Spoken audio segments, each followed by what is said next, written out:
Hi, everybody, and welcome to episode number 81 of Circle of Fellows. I am Shel Holtz, and I will be your moderator for our panel discussion today.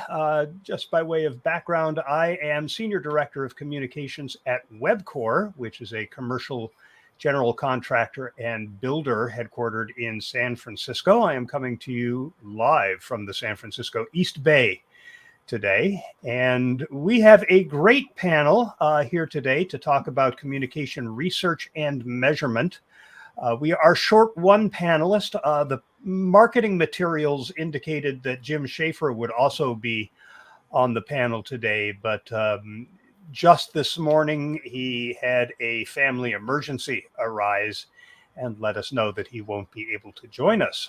But I suspect with the panel that we have, we'll be able to acquit ourselves pretty well in a discussion about research and measurement. I'm going to ask the panel to introduce themselves, starting with the member on my right, and that is Angela. Thank you, Shel. I'm Angela Senecas. I have my own consulting firm, Senecas Communications, but I focus only on the measurement of communication. I started out with a journalism degree like all the rest of us, or many of us, and worked my way up as editor, manager, vice president. But along the way, I kind of fell in love with measurement and realized how important it is to everyone's success, not just the people we're communicating with, but also our own careers. So when I started my own company 22 years ago, that's all I do, research and measurement on communication. And I have to let everyone know, Angela, that I know you longer perhaps than any other member of IABC. You were at the Chicago Tribune when we met at an IABC conference. And that was back in the 80s, early 80s. Had to be the early 80s. Yes, indeed. And by way of disclosure, I also need to let everybody know that you and I are working together right now. I've contracted with Senecas Communication for a communication audit at Webcor. So get that disclosure out of the way. Mary, you're up next. I'm Mary Hills, and I am live from Phoenix, which is bright and sunny. And I think I did my run this morning at about 72 degrees, and it was just delightful. So, but I have a consulting firm as well. I'm in Hills Marketing Group.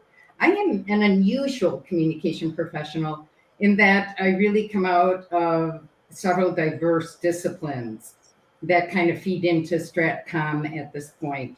So my research and measurement actually comes out of financial investment analysis. My first love. My second love was marketing, and then my third love was strategic communication.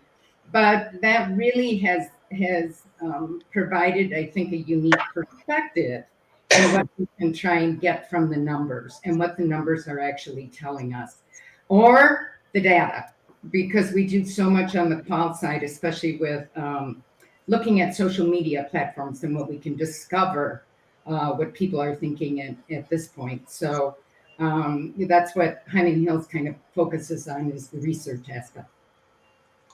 Great. Glad to see you here, Mary. And Stephanie. Good evening, everyone. Morning, I think, your side of the equator.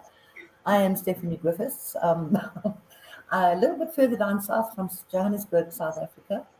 I have been in private practice for about 30 odd years, as did Angela. Went journalism, human resources, OD route.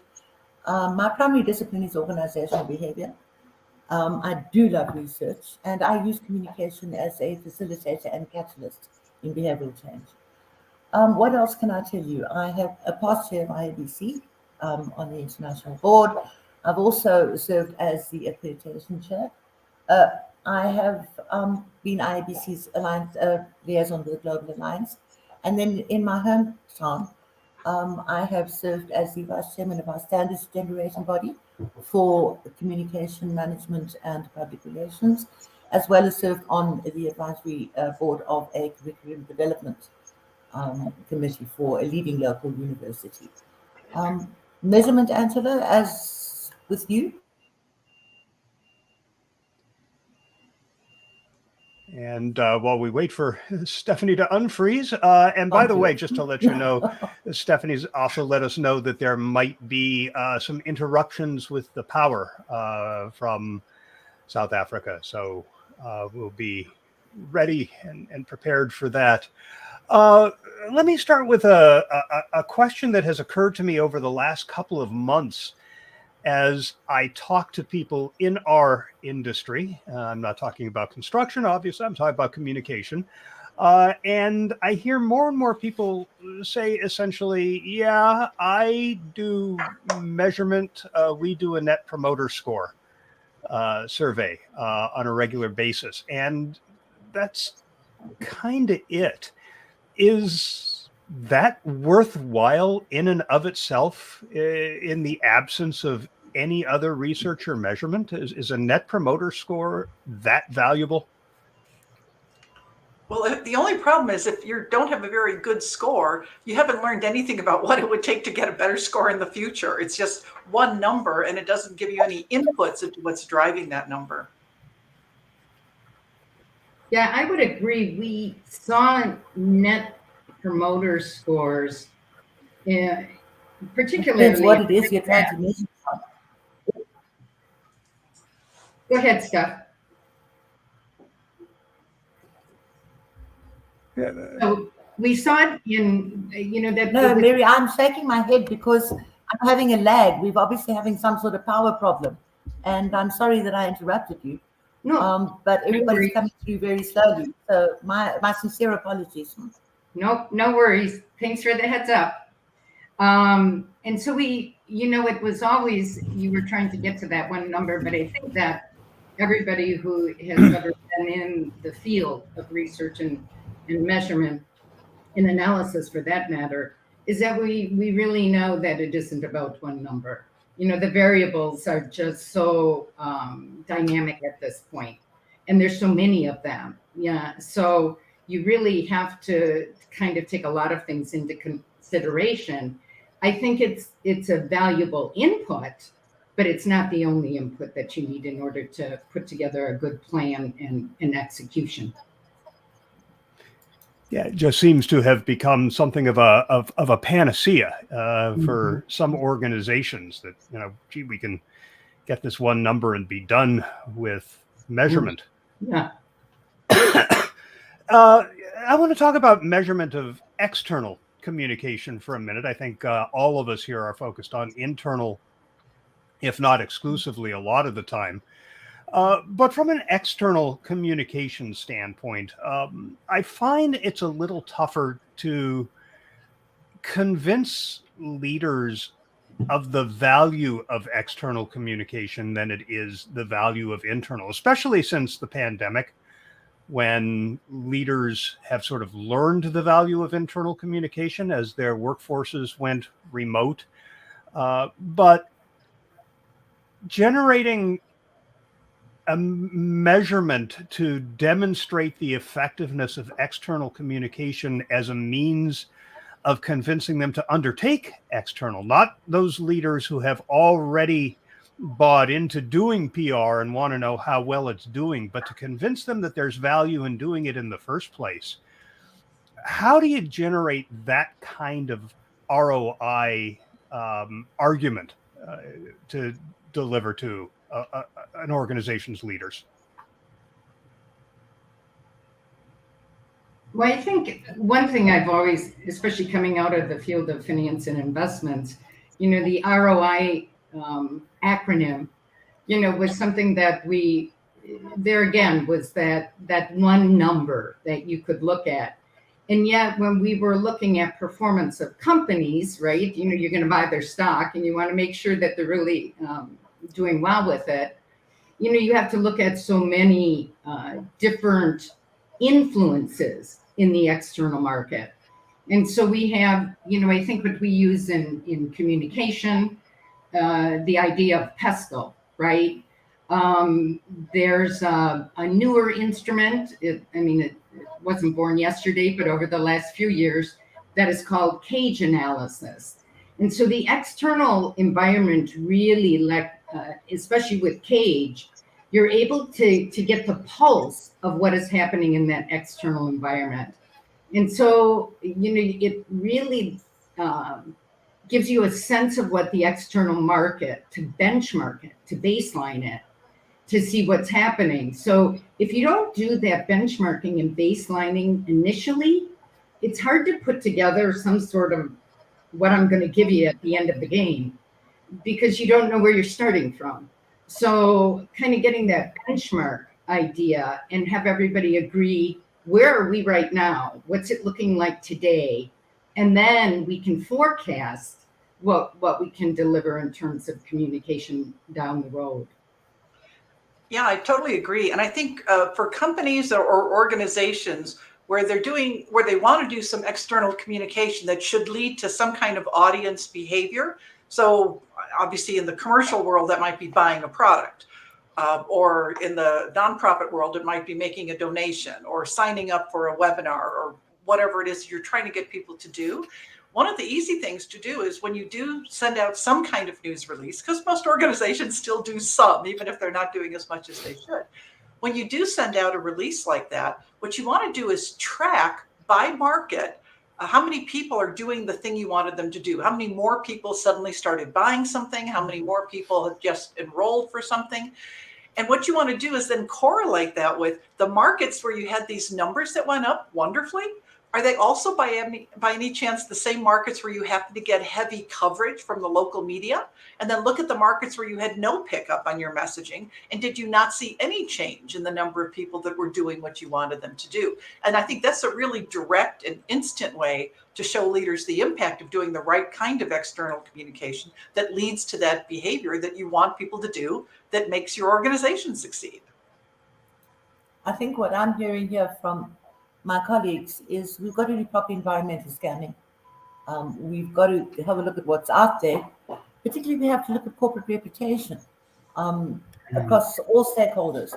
Once your management boards are presented with these kind of figures, and this is what people think of us, and as Angela says, this is how much we want to sell or whatever behavioral change we want, very often you've got to build your research model from the ground floor up. Varying from organization to organization. But I think it's absolutely critical to do that environmental scanning up front. I have a two-part question. I'm going to stick with external communication here for a couple of questions, and then we'll pivot to internal, where I think our passion is. But from an external communication standpoint, how do you convince leaders to measure the right things?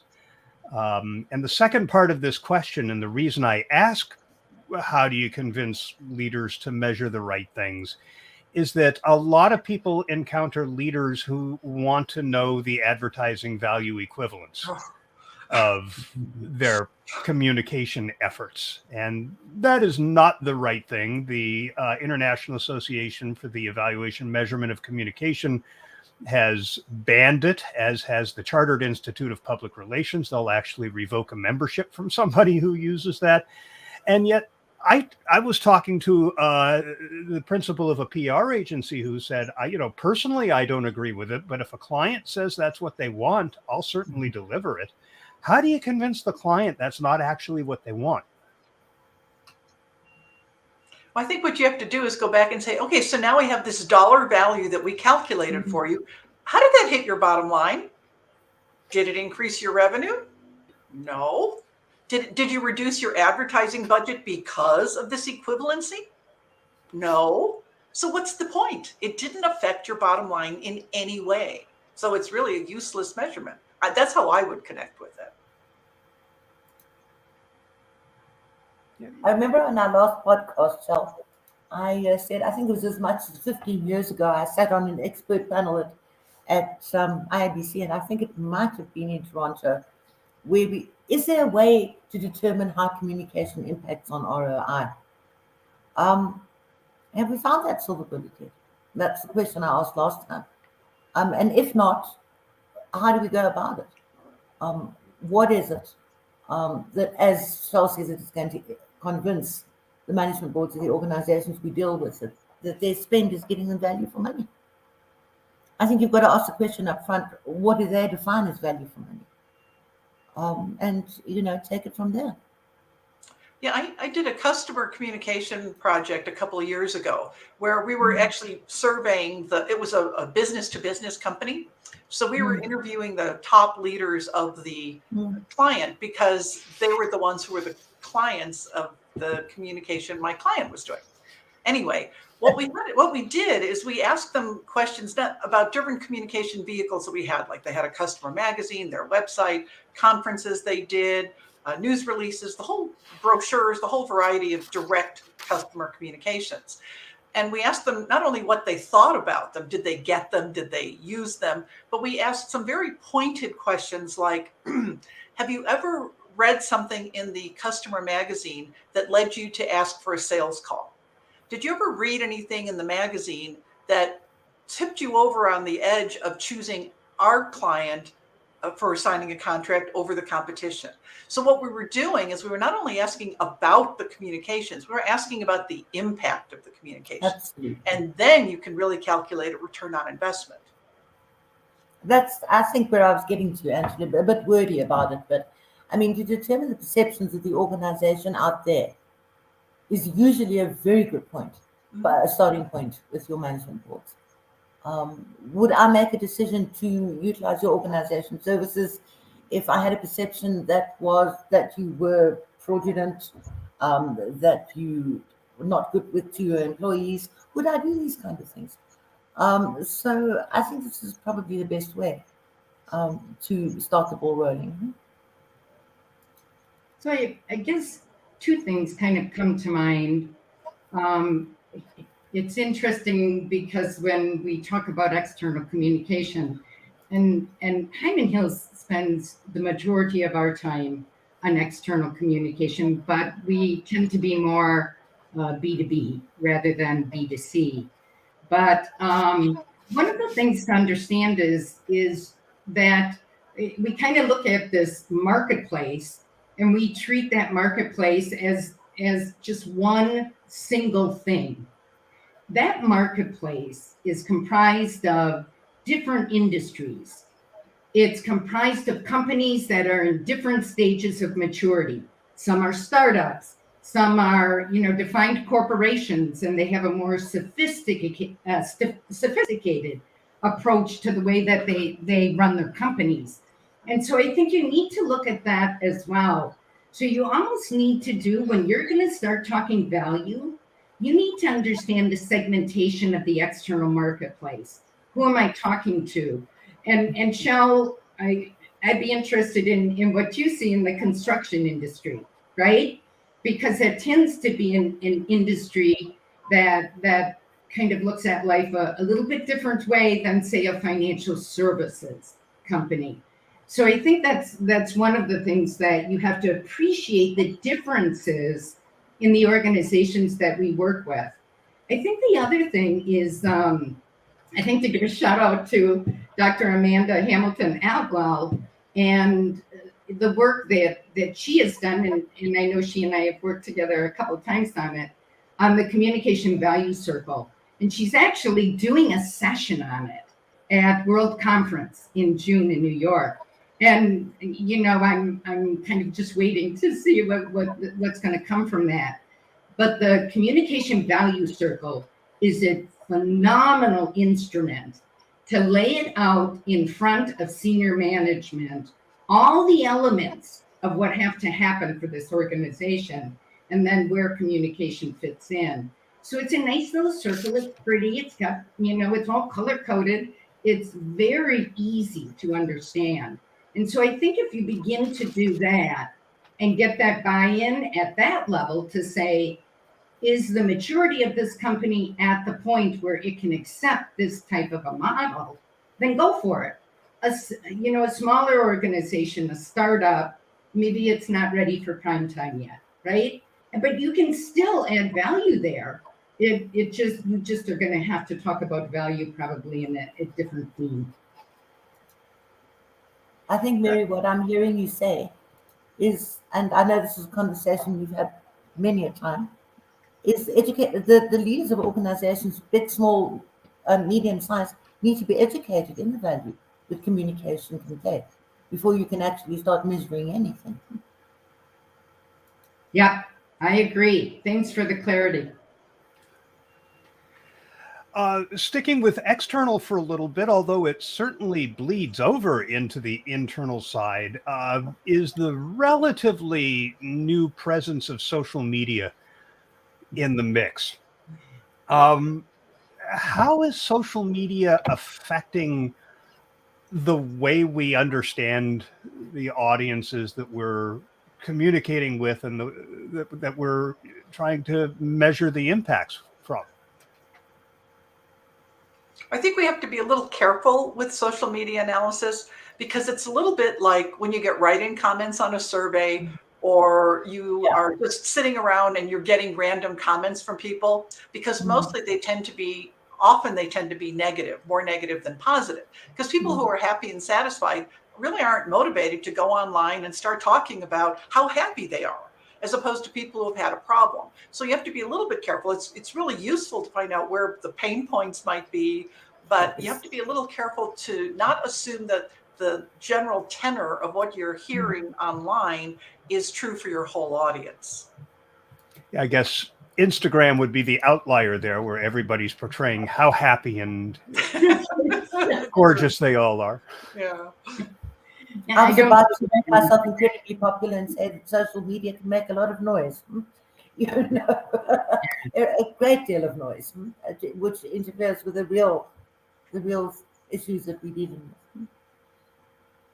And Sorry. I think that,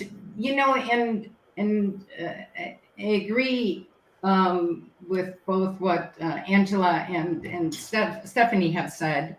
I think that the way that you can use social media is to understand, we're always looking for what does the audience know, feel, or do. We've been better in the past at being able to nail down the know part, what they know and don't know. We can obviously see what they're doing, and that becomes almost, a binary question, right? They're either doing it or they're not, right? But that whole idea of how do they feel about it is, I think, where social media can give us insights that up until now it's been kind of squishy for us to figure that out. But I'm going to give you an example of something that occurred recently. I teach out of a global strategic master's program in Chicago. And so when we had the invasion of Ukraine, it just so happened that night we were looking at sentiment analysis. And so we kind of were going out to Twitter to see what was happening on Twitter. So the class met on a Thursday night. So we already had 24 hours of activity on Twitter at that point. But we went out to say, and at that point, and so the class starts, let's say at 7 at night, and we're finishing up about 9:30, 10. So we have about a 2.5, 3 hour window that we can observe what's happening. And in that amount of time, from when we went on Twitter and watched what was being said, were they positive towards Ukraine? Were they positive towards Russia? And looking at actual comments, one of the things we saw over the 2.5 hours was we got the language that people started talking about the event. And you watched it move to say, they move from just calling and saying, is this like a civil war, part of a civil war? What is this part of? And in the 2.5 hours, all of a sudden you saw the verbiage come up that it was invasion. And you're watching the news the next day and reading your journal, right? And you're saying, oh, now we know what to call it, And so I said, there's insights that can be gleaned in the way that you monitor social behavior. In particular, what's the language we're using to describe these things? And, and it can give you insight into what you might have to communicate in order to either agree with the language user or, clarify a better term that should be used. So I think those kind of things are things that are right in front of you and happening, you can get a sense of what that is by looking at social media. Yeah, and there's even simpler things than sentiment analysis. You can just create a word cloud, copy and paste everything that people have been saying on social media into a word cloud, and you can start seeing what are some of those terms that are coming up the most prevalently. And you could have seen that change like hour by hour in the example that Mary was giving. I think when we talk about, and that's research, that's getting insights. It's a little soft. You can get some kind of numbers around it, but it's still a softer measurement. And I think we have to be careful with each organization which of those types of measurements for social media we're going to do. And I'm reminded of a client where we were developing a dashboard for both internal and external communication. And this client had just gone to look at what other people were using on their dashboards. And one of them was a conversation ratio, where they wanted to see how many people were commenting on different types of news about the company. And they put that up there as if they wanted to get a bigger number. But when I understood the business they're in, they do fracking, among other things. What? You probably don't want people commenting on the news. No. It's actually a bad thing. So you have to be really strategic about what you're measuring about your own organization's use of social media to make sure it's a meaningful measure. I think that social media can also provide you with some unintended research, maybe that you weren't looking for. On our podcast just the other day, Neville and I reported on this phenomenon that's happening on TikTok, where a few people have started creating TikTok videos that are solutions to Excel spreadsheet problems. And they have racked up literally billions, with a B, billions of views. One of them has over 1 million followers. The other two have over 500,000 each. And it has produced one of the most vibrant, upbeat communities on TikTok, people who comment on these and ask questions and engage with each other. And I don't think Microsoft was looking for this information, but they have certainly started paying attention, and it tells them, one, that there's great interest, two, that there's great passion among some users, three, it helps them identify the specific issues and challenges people are facing, and four, it tells them that micro-learning is an excellent way to handle some of this, to the point that they have started paying one of these folks as an influencer. I don't think they were looking for this research, but they got it and they welcomed it. So I think even, and the stuff, I don't know if you're aware of it, but, we had the whole Applebee's, social media, that you have a country singer who just happened to have a song that mentioned Applebee's, and this was a date night, at Applebee's. And everybody kind of smiled, as they heard the song, because you're listening and you're saying, oh my God, it was Applebee's. And I think what it really tells organizations, and to your point, Shell, you need to pivot really, really quick as an organization. And Applebee's jumped on it right away. And so they were able to kind of grasp the opportunity that social media had given them. And I think that's the thing here with Microsoft as well, right? Can they jump on this fast enough? And it'd be interesting, because you mentioned reputation and identity, right? When we were talking about external cons. And I think that some of those things, and that ability to pivot and be a part of a dynamic marketplace like Apple or Microsoft in these opportunities, right? What's the impact on reputation? Because reputation has always been an outgrowth measurement. It is not an output. It's not an outtake. It's not an outcome. It's an outgrowth. And so, I'd be interested, Steph, to hear what your kind of thoughts on that and reputation are. It's the question that you're asking, Mary, so the impact of social media on corporate reputation. Yeah. Huge. Yeah. Absolutely huge. And I think it's important to work out which of your stakeholder groupings are using social media in terms of your own communication strategy. When I said earlier a lot of noise, Shell, that example you gave us was staggering. People are forming communities on social media. So it's important to find out those communities, are they part of people that you would engage with, who would impact on your reputation? I mean, we've got a very interesting situation down here. We've got very diverse stakeholders. And, certain sectors of the general public are using Twitter and social media to a very large degree. Dare I mention Elon Musk? I shouldn't really, I suppose, at this stage.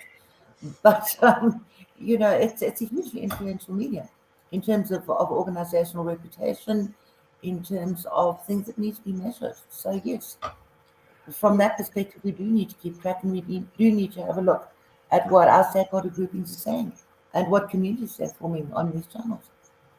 We do have a question from somebody who is watching live. Mirko has asked, and I'm glad he has, because I neglected to mention to those who are watching live that you are welcome to share your comments, questions, and observations. But he asks, managing social media accounts takes time. Engagement metrics, likes, etc., might indicate increased awareness, but then what? Can social media indicators be used to determine whether your social media is increasing business? Sure, but again, it goes back to measuring the right things. So, for example, let's say that you have something, again, you want people to do, because it's only a behavior that leads to more business, or even for a nonprofit, to getting people to do what your organization is supposed to do. So let's say that there's something you want them to do, and you're communicating this in many different ways. Maybe you have a direct newsletter that goes to people, you have news releases, and then you've got a discussion with social media. Well, if you want them to go and do this thing you want them to do online, you can do slightly different versions of the links that take you to that action page. And you can find out just how many people came to that action page through the social media conversation versus the newsletter you sent out versus an email you sent out or other different channels. So that's a really easy thing to measure. And that's a useful one because it connects a particular type of communication to that desirable behavior. Great. Well, thanks for the question. I'm sorry, Stephanie, go ahead. Sorry. I'm just, Angela, speaking of behaviors, and she's 100% correct in my book. I think social media really can impact on the attitude that determines those behaviors. And very quickly indeed, as per Mary's earlier remarks. A huge influence of attitude as we're moving on, which then would determine the behavior that you wish to measure. So that's my perspective. In internal communications, certainly we are looking to influence behaviors. We want people to do more of something, less of something, something completely different, or maybe stop doing something. And in a lot of instances, we take those marching orders from leaders who tell us what the goal is, and we work toward that, and then we measure to assess how effective our communication has been at achieving that. In other instances, we do research to figure out what we should be communicating and what we should be measuring. Where should you start with internal communications, your measurement efforts? Is it, I think we've all done competition judging for communication programs, and you can tell which ones added the measurement after the program was over because it was required in the entry. But if you're doing this right, where does communication measurement begin in an internal communication program? Well, I think, first of all, it depends on where you are, where you're starting from. So if you've just joined an organization and you really don't know anything about the communication issues, you need to start with softer research first, sort of map out what are the parameters of communication within this organization. And that could include interviews with executives, focus groups with employees, because sometimes you're going to learn issues there that you would never have thought of putting on a survey just to start with. So maybe 90% of the questions you would have thought of putting on the survey because you need to know that to manage your program. But it's that other 10% that can make a difference. I'm reminded of one example where the focus group said we really needed to put a particular topic on the survey. The leaders reviewing the survey said, oh, we don't need that there. The doctors who work with us understand that, and employees don't need to understand that. By the time we presented the report, we kept it on there, by the way. By the time we presented the report, they had had a very good year, except for this one issue where they started losing a lot of money. So what happened from the focus groups is we learned there was an emerging issue that leaders didn't even know about. And luckily, by the time we presented the report, we also had a recommendation on how to address that problem that they said wasn't a problem. So I think in that situation, you want to start with some soft research and then get some numbers. And it's always useful to get research, that softer kind, afterwards as well, to better dive into the nature of the problems and what solutions you might want to try to fix those problems. Yes, agreed, Angela. I think both in terms of macro and micro environmental scanning, it's absolutely critical. Absolutely critical.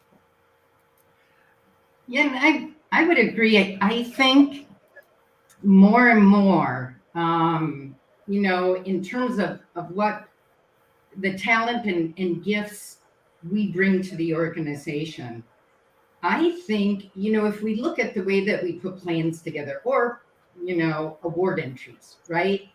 We have the idea of what is the background of what's going on in the organization. And then we go into the situational analysis, right?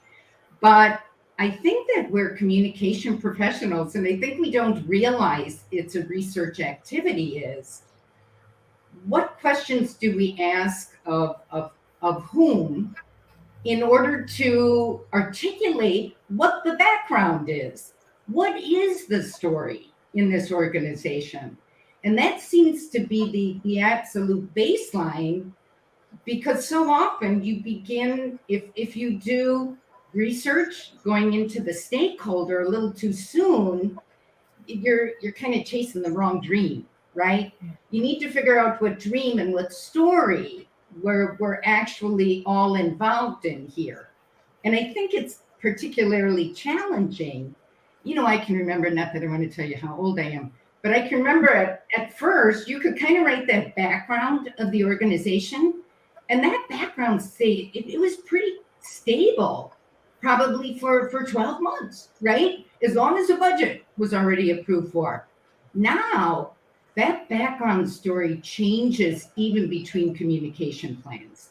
It changes weekly depending on the industry. But I think one of the greatest pieces of research that can be done by communication professionals coming out of the gate from the get-go is to articulate what is the story that is going on here right now. One of the issues that organizations are facing right now is adapting to a hybrid workforce. I work in an industry where before the pandemic, I think I feel very safe in saying most executives across the industry would have said never in a million years will we have remote workers in this industry. And now pretty much every company does. Obviously not a foreman or a superintendent, but even some of them are saying, yeah, I'm coming in at noon some days because I find that staying home in the morning 3 days a week, I get through a lot more of the busy work than I was able to before. In a hybrid workforce, there are new challenges in inspiring collaboration and engagement. So in our research efforts, what questions should we be asking in order to assess the effectiveness of the company's efforts at promoting collaboration and engagement in the workforce? I think one of the questions that, we have used, and we tend to do, internal comms within the whole umbrella of StratCom, right? So we kind of do both of whatever is been identified. But one of the questions we found is very accessible, or gives us a lot of information, and people can answer, and you can trust the answer that they're going to give you, is, well, where can we meet you with something? So, and it gives you insights into, you can get something as simple as, this is a channel of communication that works best for me. You can get the time.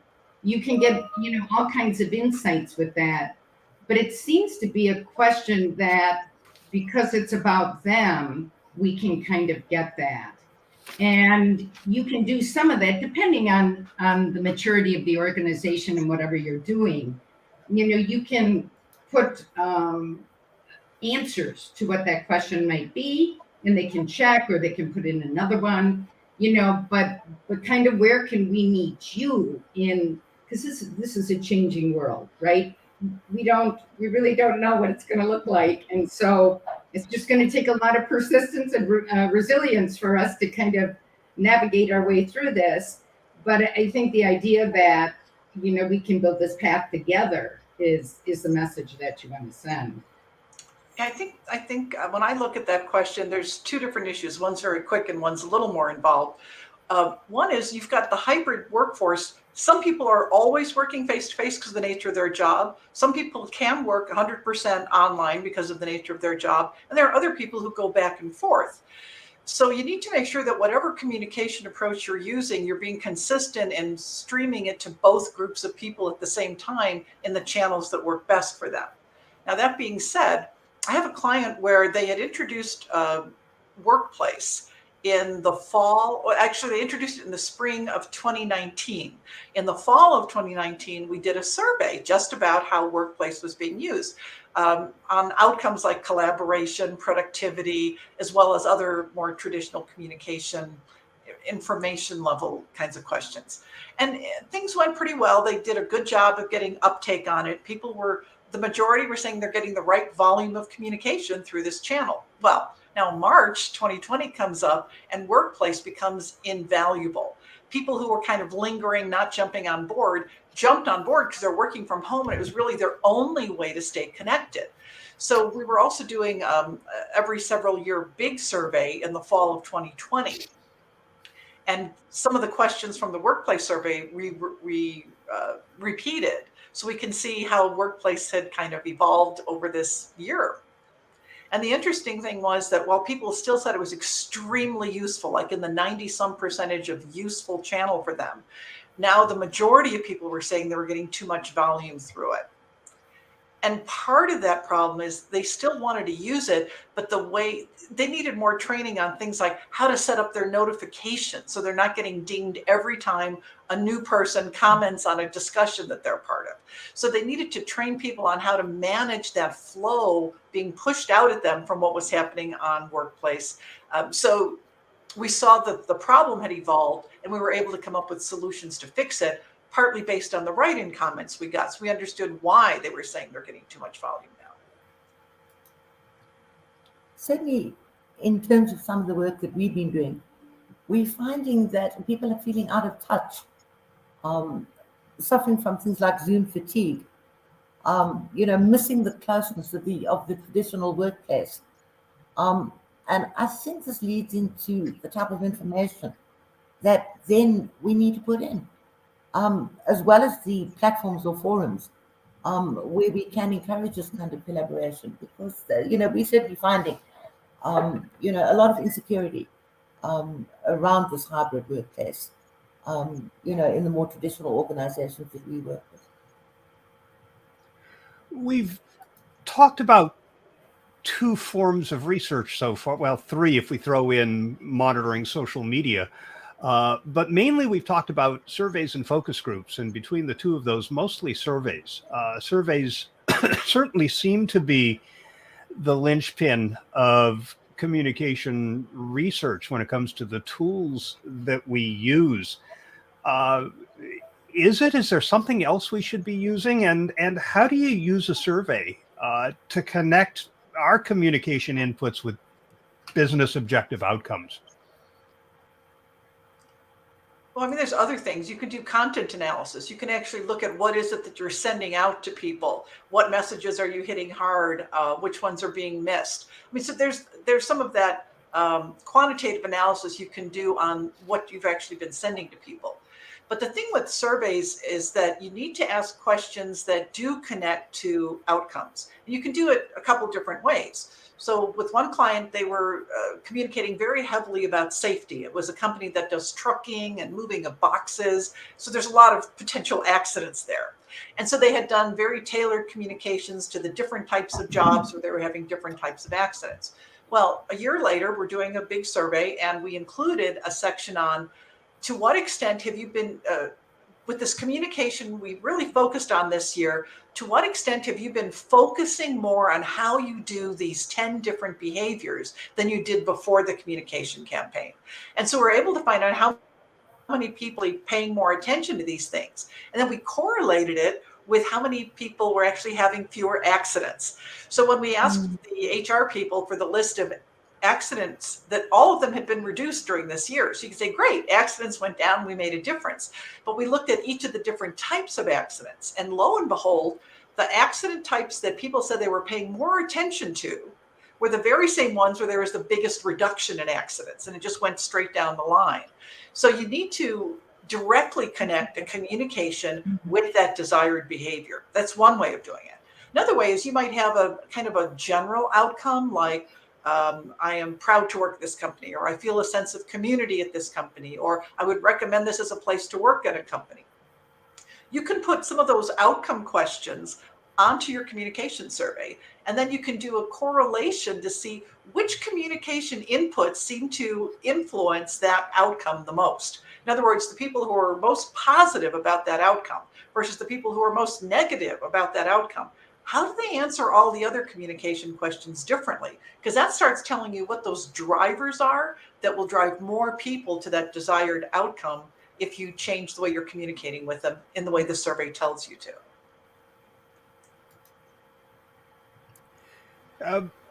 I was in a. Oh, sorry. No, go ahead, Stephanie. No, this time lag is, I'm sorry, it's very unsettling. Don't worry about it. Apologies. I think really the diagnostic part of your communication process is probably the most critical. Angela just mentioned there are 10 desired behaviors. How do you determine what those are without both quantitative and qualitative research? You've got to interview your organizational leadership in terms of what their desired outcomes are. You've also got to work with your employees. What is it that they're expecting? One of the projects we worked on from start to finish was with a major banking group, where we were having a lot of fraud in their cash and securities division.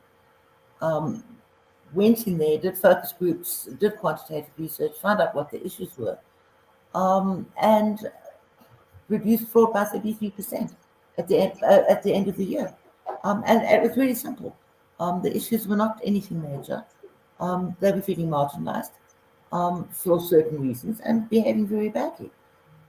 So without that diagnostic element of your research process, there's very little point in measuring your end results. I think one of the things I was going to say, don't mean to interrupt. In marketing, we have looked at, we look at research, especially on consumer behavior, and it's the questions we ask, and then is that the first time that this question is being asked? And what's a comparative analysis that we can do? So, Stephanie, I agree. It is the diagnostics. It's the analysis that is key.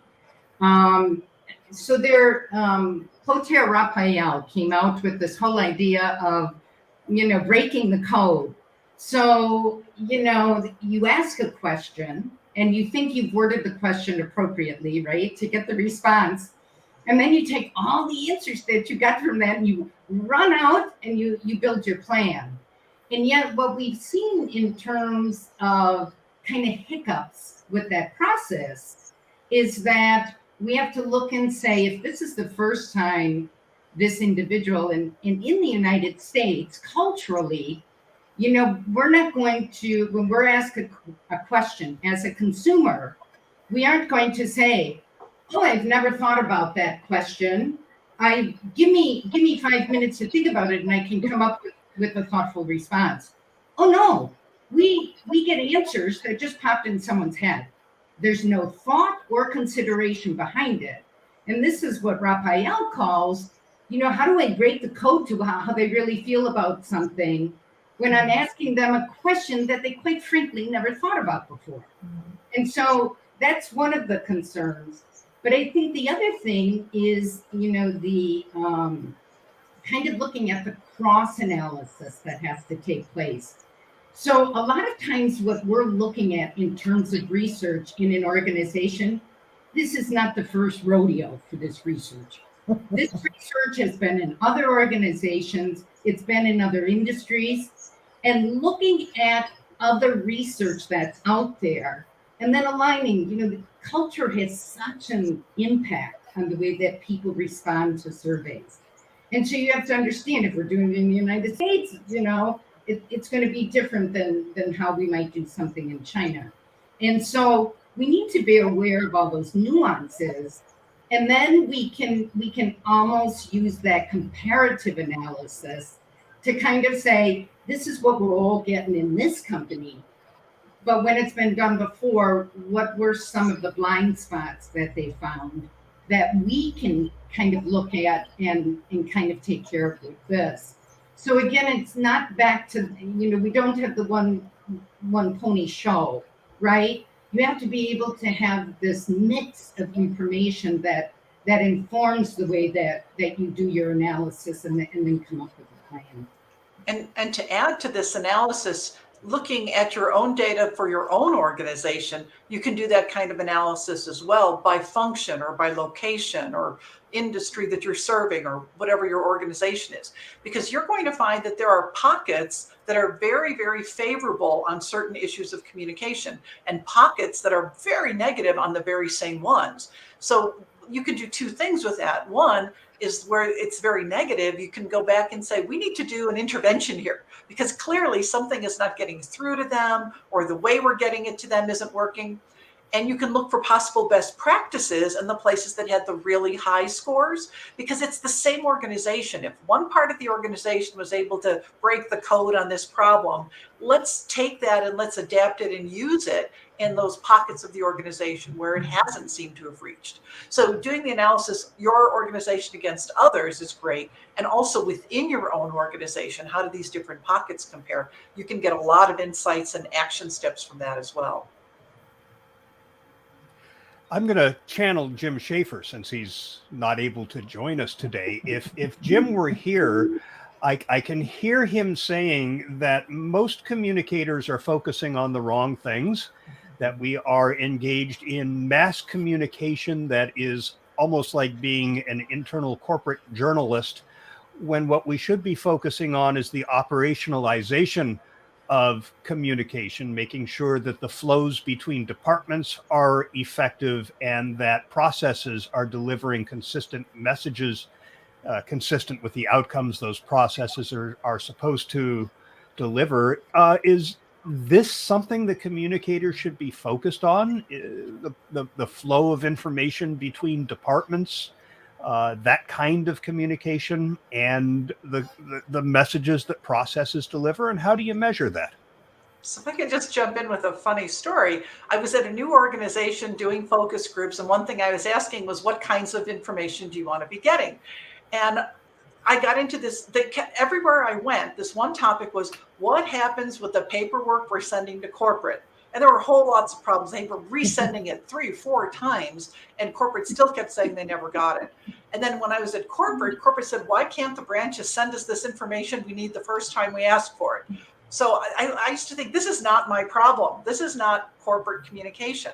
But because it was so prevalent, I literally followed some of this paper from one branch to the FedEx driver's truck. And then I flew to headquarters, watched the FedEx delivering that particular package, and literally watched what happened to it.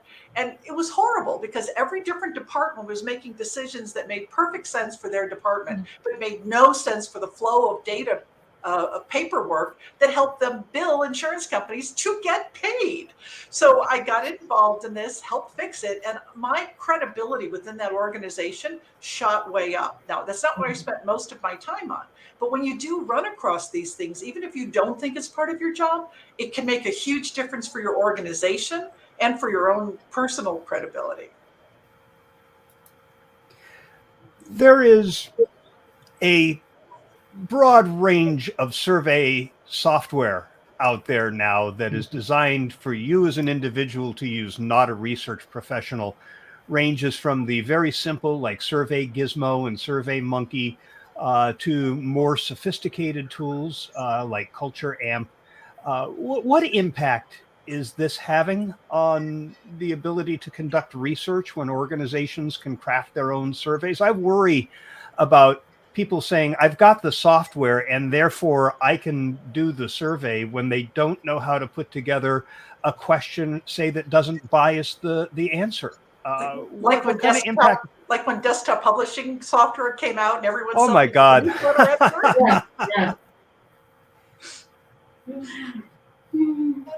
I don't want to sound pedantic on this one. I've always preached that research isn't rocket science, and go out and ask the questions as a communication professional you need to ask. However, I've been called in on one or two projects where people have tried to do this type of survey, exactly as you said, Michelle, asking the wrong questions, not understanding basic concepts as sampling, segmentation, psychometric rigor. And yeah, it is a minefield. And it's a catch-22 situation. We wish to encourage research, but by the same token, I think the answer lies in the skilling of the communication professional up front in terms of quantitative methodology and organizational behavior. That's my take on it. Yeah, I think when you ask the wrong questions, you don't learn enough, or you learn the wrong thing. And I think one thing to avoid is using the agree-disagree scale on every question. So here's a homemade survey question that a client had asked was, I received too much email, agree, disagree, or neutral. Yeah. And about a third of people said that they got too much email, but 2/3 did not say they got too much email. The problem is you don't know how many of those 2/3 are getting the right amount or too little. And you wouldn't have that problem if the question was, are you getting too much, too little, or the right amount? So you have to think of the right scales for the different issues you're trying to research. And always think, if I get positive results, if I get negative results to this question, what did I learn? And if you didn't learn anything, then you're either asking the wrong question or asking it with the wrong scale. And a lot of those survey packages don't give you the ability to customize those scales. They give you like 5 different scales. And if you don't want to use one of those, you can't use a scale. Absolutely. The word like it doesn't even come into it. But I remember, I remember when I first started doing research, a mentor of mine took one long, cold, hard look at me and said, Stephanie, garbage in, garbage out. So again, in terms of the survey construct itself, where we might have a problem with easy analysis packages. We have about 2 minutes left, and I do have to wrap up, but I want to get a quick answer to one last question, and that is there such a thing as survey fatigue? I was in a webinar where they said there is no such thing as survey fatigue. It's a myth. What there is survey BS fatigue. That if you can survey employees all year long, as long as you share the results and they can see the action that is being taken based on those results. But if all you're doing is asking questions and not sharing what's being done with the results, then people are going to get very tired of it. Agree? Disagree? No, I agree in general. I also think that you'll have a lot of people not taking a survey, not because they're fatigued, but because you started with the wrong questions. Like if you start your survey with demographic questions, how boring is that? Why take that survey? I start with, are you getting too much, too little, or the right amount of email, face-to-face with your supervisor, things where they want to tell you. It's like a lead. You want a lead for your survey so that those people jump in. I think survey fatigue comes in, Shell, if the organization does nothing with the numbers. Let's take the great employee survey that, gets trotted out twice a year or biannually. all sorts of questions get asked about remuneration or job satisfaction or whatever. And everybody very honestly answers these questions, and nobody, as Angela said, knows what anybody else said, and none of those things change. So when that great employee survey comes out again next year, how inclined are you going to be to participate in that? There's an action that is required after any research. And we are out of time. I have just enough time to tell you that next month, episode 82 of Circle of Fellows will take place at 6 p.m. Eastern, not 3 p.m. Eastern, and that is in order to accommodate a participant from Australia. That is Thursday, June 16th at 6 p.m. This is going to be a dialogue with the new class of fellows that has been selected for 2022. Our guests are Zora Artis from Australia, Sue Human, and Robin McCasland. I'm looking forward to talking to the new class of fellows and also dining with them at the IABC World Conference in New York coming up in June. Looking forward to seeing everyone there. Also want to thank Anna Willie for all the behind the scenes work that goes into putting these broadcasts together, and look forward to seeing y'all next month. Thanks, everyone. Thank you, Sal. It's a pleasure. Have a good